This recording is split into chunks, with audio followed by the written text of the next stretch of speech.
The ingredients in this recipe are diced tomatoes, diced red onion, minced garlic, chopped basil, olive oil, balsamic vinegar, kosher salt, and fresh ground pepper. And Parmesan cheese. Let me grab that. So we're going to put everything in a bowl except for the Parmesan cheese. So we have 3 cups of diced tomatoes. Roma tomatoes are nice to use, or you can use any tomato. Roma tomatoes have a little bit less juice, so that's kind of nice. So we have 1 cup of red onion,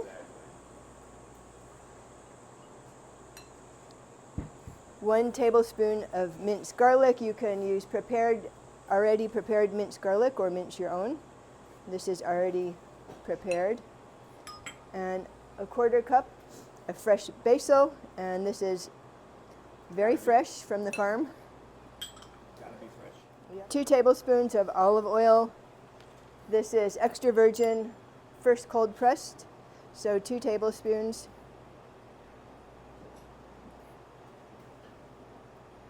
Then we have 2 tablespoons of balsamic vinegar.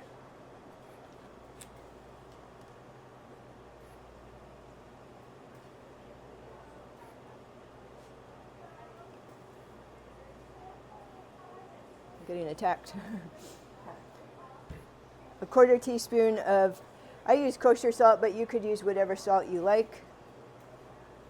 And a 1/4 teaspoon of fresh ground pepper, and I'm just going to eyeball it.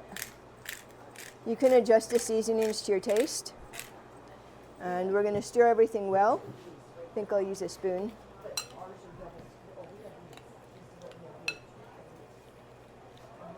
And you can, the most common way to use this is like on toast, on bread. I've put leftovers on a salad. That's really nice. Normally you want to chill it for about an hour before you serve it, but we don't have an hour, so we're going to just go ahead and serve it. So it's also nice on crackers. So I have some bread here, if you guys want to try it. And then we could sprinkle a little bit Parmesan on top.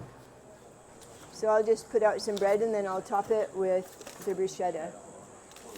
Really easy to make. It's nice in the summer. Nice for your fresh veggies.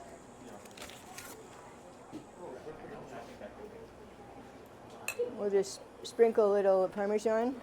You can use the fresh Parmesan too. This was just a little easier.